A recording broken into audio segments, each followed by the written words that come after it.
बिस्मिल्लाहिर्रहमानिर्रहीम। Guide in chapter 35 resistance of body to infection हम discuss करेंगे। इसमें हम दो इम्पोर्टेंट चीज़ें डिस्कस करेंगे। Number one is immunity and number two is allergy. So our major topics are immunity and allergy. सबसे पहले हम इम्यूनिटी डिस्कस करते हैं। इम्यूनिटी हमारी बॉडी की कैपेबिलिटी है to defend it against disease causing organisms or toxin. वो organism या वो टॉक्सिन्स जो कि बॉडी को डैमेज करते हैं, उनसे प्रोटेक्शन हासिल करने की एबिलिटी इम्यूनिटी कहलाएगी। इम्यूनिटी की दो टाइप्स हैं, which are acquired immunity and innate immunity.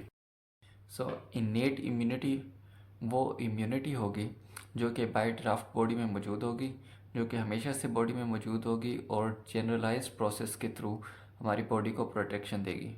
इसके मुकाबले में एक्वायर्ड इम्यूनिटी वो इम्यूनिटी होगी जो कि उस वक्त डिवेल्प होगी जब कोई ख़ास पैथोजन या कोई डिजीज़ कॉजिंग एलिमेंट बॉडी में एंटर होगा और उसके अगेंस्ट वो इम्यूनिटी डिवेल्प होगी। So innate immunity is generalized, it is always present in body and give protection to body। और इसके मुकाबले में एक्वायर्ड इम्यूनिटी वो इम्यूनिटी होगी जो कि स्पेसिफिक पैथोजन या डिजीज़ काजिंग एलिमेंट के अगेंस्ट उस वक्त प्रोड्यूस होगी जब वो बॉडी में एंटर होगा। सो हम इन्नेट इम्यूनिटी की डिटेल डिस्कस कर लेते हैं कि इन्नेट इम्यूनिटी में क्या क्या चीज़ें हैं। So number one is phagocytosis. हमारे बॉडी में मैक्रोफेजिस और न्यूट्रोफिल्स और लोकलाइज्ड टिश्यू मैक्रोफेजिस हम पहले डिस्कस कर चुके हैं कि मौजूद होते हैं जो कि बॉडी को प्रोटेक्शन देते हैं बाय फैगोसाइटोसिस। तो phagocytosis is a part of innate immunity. इसके अलावा हमारी बॉडी में एसिड बेस सिक्रेशन होती हैं। एसिडिक सिक्रेशन हमारे स्टमक में पाई जाती हैं। जब हम डिफरेंट चीज़ें खाते हैं उनमें डिफरेंट तरह के पैथोजेंस और डिसीज़ कॉजिंग एलिमेंट्स मौजूद होते हैं, तो इन एलिमेंट्स से जो हमें प्रोटेक्शन देती है स्टमक में, वो हमारी एसिडिक सिक्रेशंस होती हैं जो कि उसको डिस्ट्रॉय कर देंगी। So this is our innate immunity.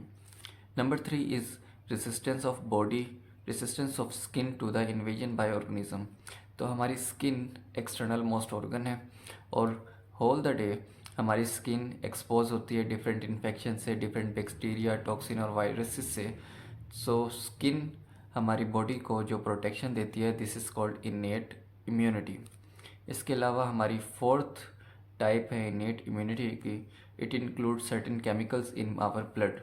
हमारे ब्लड में डिफरेंट तरह के केमिकल्स मौजूद होंगे जो कि हमारी बॉडी को disease causing elements which include pathogen like bacteria, viruses और सम अदर टॉक्सिन्स, उनसे हमें प्रोटेक्शन देंगे। This chemical include lysozyme. Lysozyme एक ऐसा एंजाइम है जो कि बैक्टीरिया की सेल वॉल को डिसॉल्व करता है और उसे डिस्ट्रॉय कर देगा। लाइसोजाइम वायरसेस में भी मौजूद होता है। इसके अलावा बेसिक पॉलीपेप्टाइड्स होगी।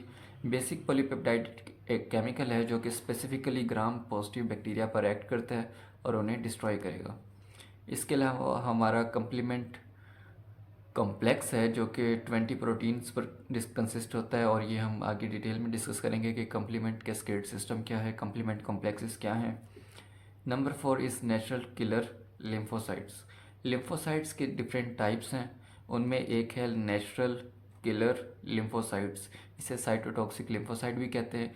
ये डायरेक्टली फॉरेन बॉडी के साथ डिज़ोल्व होगा, ये डायरेक्टली फॉरेन बॉडी के साथ मिलेगा और उसको डिस्ट्रॉय कर देगा।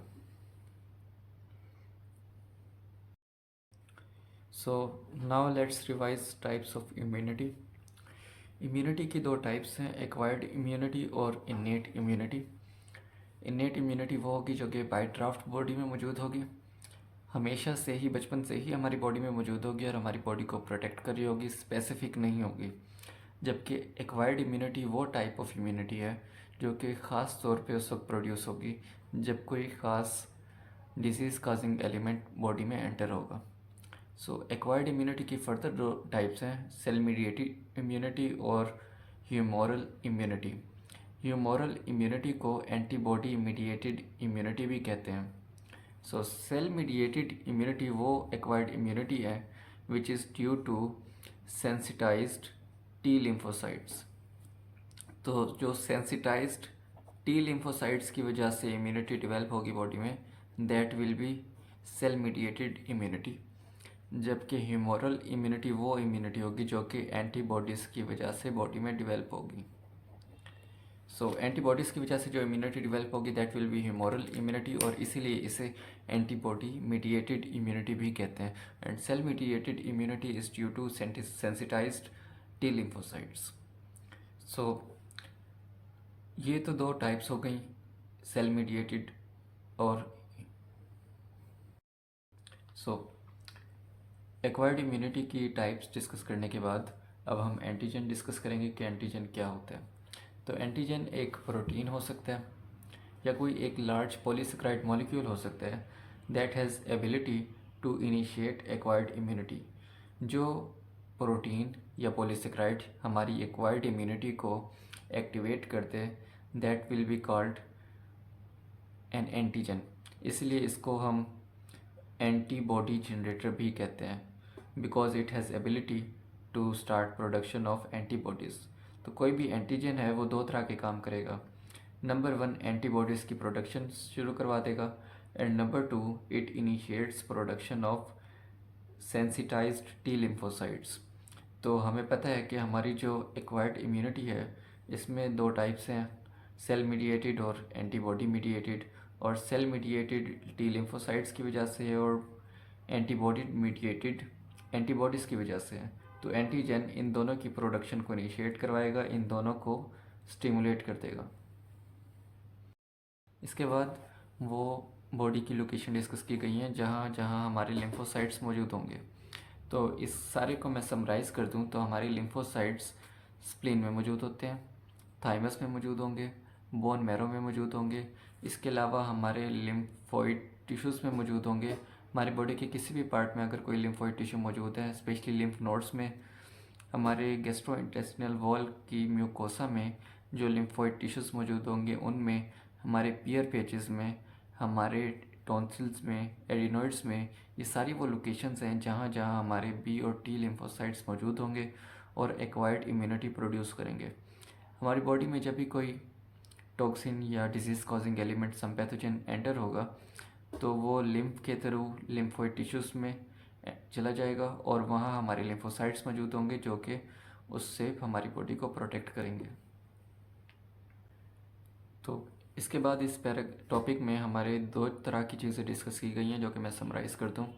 Number 1 is site of production of lymphocytes and number 2 is site of differentiation and maturation of B and T lymphocytes. तो हमारे दोनों लिम्फोसाइट्स बोन मैरो में ही प्रोड्यूस होंगे। B and T lymphocytes bone marrow में produce होने के बाद टी लिम्फोसाइट्स पहले थाइमस में जाएंगे। थाइमस में जाने के बाद इनकी मैचुरेशन होगी। मैचुरेशन के बाद ये टी लिम्फोसाइट्स हमारे लिम्फोइड टिश्यूज़ में जाएंगे और टिश्यू में जाने के बाद ये एक्टिवेटेड टी लिम्फोसाइट्स प्रोड्यूस करेंगे जो कि हमारी बॉडी को प्रोटेक्शन देंगे। इसके अलावा जो हमारे बी लिम्फोसाइट्स हैं ये बोन मैरो में प्रोड्यूस होंगे, बोन मैरो में ही मैच्योर होंगे और मैच्योर होने के बाद ये हमारे लिम्फोइड टिश्यूज़ में जाएंगे। लिम्फोइड टिश्यू में जाने के बाद बी लिम्फोसाइट प्लाज्मा सेल में डेवलप होंगे, कन्वर्ट होंगे और प्लाज्मा सेल हमारी एंटीबॉडीज़ प्रोड्यूस करेंगे और एंटीबॉडीज़ हमारी बॉडी को प्रोटेक्शन देगी। So this was all about this topic. इसके अलावा एक इम्पॉर्टेंट पॉइंट है कि हम बी लिम्फोसाइट को बी लिम्फोसाइट और टी को टी लिम्फोसाइट क्यों कहते हैं। तो टी लिम्फोसाइट की मैचुरेशन थाइमस में होती है, इस वजह से टी लिम्फोसाइट को टी लिम्फोसाइट कहते हैं। और बी लिम्फोसाइट बर्ड्स में बर्सा और फेब्रिसियस में डिफ्रेंशिएट होते हैं, मैच्योर होते हैं, उनकी प्रोसेसिंग होती है बर्सा और फेब्रिसियस में इन बर्ड्स। इस वजह से बी लिम्फोसाइट को बी लिम्फोसाइट कहते हैं। Now we will talk about processing of T and B lymphocytes. So processing में हम पहले टी लिम्फोसाइट्स की प्रोसेसिंग डिस्कस करेंगे and then B lymphocytes. So हम पहले डिस्कस कर चुके हैं कि बी और टी लिम्फोसाइट्स दोनों की प्रोडक्शन बोन मैरो में होगी। बोन मैरो में प्रोडक्शन के बाद टी लिम्फोसाइट्स पहले थाइमस में जाएंगे। थाइमस में टी लिम्फोसाइट्स की प्रोसेसिंग होगी और उस प्रोसेसिंग के बाद वो लिम्फोइड टिश्यूज़ में जाएंगे और एक्टिविटीज़ परफॉर्म करेंगे। So site of processing of T lymphocytes is thymus. Processing में होता क्या है? प्रोसेसिंग में दो तरह की चीज़ें होंगी। Number 1, diversification of T lymphocytes. So T lymphocytes की स्पेसिफिकेशन होगी, एक टी लिम्फोसाइट्स डिफ्रेंशिएट होगा और डिफरेंट तरह के टी लिम्फोसाइट्स बनेंगे जो कि डिफरेंट एंटीजन को रिस्पॉन्स करेंगे और उनको डिस्ट्रॉय करेंगे। नंबर 2, टी लिम्फोसाइट्स को अपनी बॉडी के ही एंटीजन के साथ मिक्स किया जाएगा और मिक्स करने के बाद ये देखा जाएगा कि अगर टी लिम्फोसाइट्स बॉडी की अपनी एंटीजन के अगेंस्ट रिस्पॉन्स करता है और उन्हें डिस्ट्रॉय करने की कोशिश करता है तो उस टी लिम्फोसाइट को फैगोसाइटाइज कर लिया जाएगा और डिस्ट्रॉय कर दिया जाएगा। तो ये दो चीज़ें प्रोसेसिंग में होंगी। यहाँ एक चीज़ और डिस्कस की गई है कि ज़्यादातर जो प्रोसेसिंग होगी टी लिम्फोसाइट्स की वो बर्थ से पहले होगी और बर्थ के कुछ मंथ्स के बाद होगी। सो अगर लेटर लाइफ में यानी बर्थ के कुछ साल बाद अगर थाइमस रिमूव कर दी जाए तो टी लिम्फोसाइट्स इफ़ेक्ट नहीं होंगे, क्योंकि टी लिम्फोसाइट्स की प्रोसेसिंग बर्थ से पहले हो चुकी है और थोड़ी बर्थ के बाद होगी और उसके बाद फर्दर प्रोसेसिंग नहीं होगी। इसलिए अगर थाइमस रिमूव कर दी जाए तो टी लिम्फोसाइट का कोई डैमेज नहीं होगा और it will equally take part in body immunity. B lymphocytes हमारे बोन मैरो में प्रोड्यूस होंगे, इसके बाद इसकी प्रोसेसिंग होगी। बी लिम्फोसाइट की प्रोसेसिंग हमारे लिवर में होगी ड्यूरिंग फीटल लाइफ और बर्थ के बाद इसकी प्रोसेसिंग बोन मैरो में ही होगी। सो बी लिम्फोसाइट और टी लिम्फोसाइट की प्रोसेसिंग में दो इम्पोर्टेंट डिफरेंस हैं। Number 1, T lymphocyte as a whole reactivity develop करेगा अगेंस्ट अ स्पेसिफिक एंटीजन। एक ख़ास एंटीजन के अगेंस्ट एक ख़ास तरह का टी लिम्फोसाइट डिवेल्प होगा ड्यूरिंग प्रोसेसिंग, जबकि इसके मुकाबले में B lymphocytes as a whole reactivity develop नहीं करेगा, बल्कि एक ख़ास एंटीबॉडीज़ डिवेल्प होगी इसमें जो कि एक ख़ास एंटीजन को रिस्पॉन्स करेगी और उसको डिस्ट्रॉय करेगी।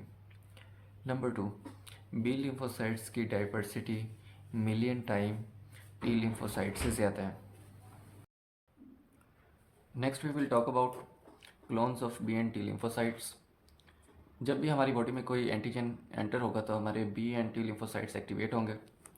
हमारे B lymphocytes specific antibodies develop करेंगे उस एंटीजन के अगेंस्ट और हमारे टी लिम्फोसाइट उस एंटीजन के against activated T cell develop करेंगे और ये एक्टिवेटेड टी सेल और बी लिम्फोसाइट जो एंटीबॉडीज़ डेवलप करेंगे वो उस एंटीजन को रिस्पॉन्स करेंगी और उसको डिस्ट्रॉय करेंगे। तो हमारी बॉडी में डिफरेंट तरह के एंटीजन एंटर होते हैं और हर एंटीजन के अगेंस्ट ख़ास तरह की एंटीबॉडीज़ डेवलप होंगी बी लिम्फोसाइट से और ख़ास तरह के एक्टिवेटेड टी लिम्फोसाइट डेवलप होंगे जो कि उस स्पेसिफिक एंटीजन को रिस्पॉन्स करेंगे और किल करेंगे। तो उस ख़ास बी लिम्फोसाइट्स और टी लिम्फोसाइट्स के ग्रुप को हम एक क्लोन कहते हैं ऑफ टी और बी लिम्फोसाइट। इधर हम एग्जांपल से अच्छी तरीके से समझ सकते हैं कि हमारे पास यहाँ बी लिम्फोसाइट्स मौजूद हैं जो कि बोन मैरो में डेवलप हो रहे हैं। तो बोन मैरो में let's suppose 3 clone B lymphocyte के डेवलप होते हैं, B1, B2 और B3। B1 clone B lymphocyte के वो सेल होंगे जो कि ट्रायंगुलर एंटीजन को रिस्पॉन्स करेंगे। B2 लिम्फोसाइट का क्लोन वो होगा जो कि सर्कुलर एंटीजन को रिस्पॉन्स करेंगे। इसी तरह B3 लिम्फोसाइट क्लोन वो होगा जो कि एक स्क्वायर शेप्ड एंटीजन को रिस्पॉन्स करेंगे। ये अंडरस्टैंडिंग के लिए मैं शेप डिस्कस कर रहा हूँ। तो 3 बी लिम्फोसाइट के डिफरेंट क्लोन्स हैं जो कि एक स्पेसिफिक एंटीजन को रिस्पॉन्स करते हैं और हर ग्रुप को हम कहते हैं एक specific clone of B lymphocyte. तो जब बॉडी में लेट्स सपोज एक सर्कुलर शेप्ड एंटीजन एंटर होगा तो हमारे B2 लिम्फोसाइट एक्टिवेट होंगे, डिवाइड करेंगे और एंटीबॉडीज़ प्रोड्यूस करेंगे जो कि इन सर्कुलर एंटीजन को रिस्पॉन्स करेंगी, उनके साथ बाइंड करेंगी और उनके इफ़ेक्ट को ख़त्म करेंगी। इसके बाद डिस्कस किया गया है कि इतने सारे क्लोन्स ऑफ लिम्फोसाइट कैसे डेवलप होते हैं। हमारी बॉडी में millions of type of antigen enter हो सकते हैं और हर एंटीजन के अगेंस्ट एक्टिवेटेड टी लिम्फोसाइट और एंटीबॉडीज़ डेवलप होती हैं जो कि हर एंटीजन के लिए स्पेसिफिक होती हैं, जिसे हम एक स्पेसिफिक क्लोन कहते हैं। तो इतने तरह के क्लोन्स कैसे बनते हैं? हमारे जेनेटिक कोड बहुत लिमिटेड हैं, there are few thousand genetic code जिसके साथ हम इतने सारे क्लोन्स नहीं बना सकते। तो इसके लिए क्या होगा कि हमारे जीन्स जो कि बी लिम्फोसाइट और टी लिम्फोसाइट फॉर्मिंग सेल्स में मौजूद होते हैं उनकी ब्रेकडाउन होगी और उनकी फ्रेगमेंटेशन होगी। जब ये जीन्स फ्रेगमेंट में टूट जाएंगे तो इन फ्रेगमेंट्स की आपस में मिक्सिंग होगी और उस मिक्सिंग के नतीजे में डिफरेंट तरह के कॉम्बिनेशन डेवलप होंगे जिससे हम डिफरेंट तरह के बी एंड टी लिम्फोसाइट बना लेंगे। Comment and subscribe my channel. Thank you.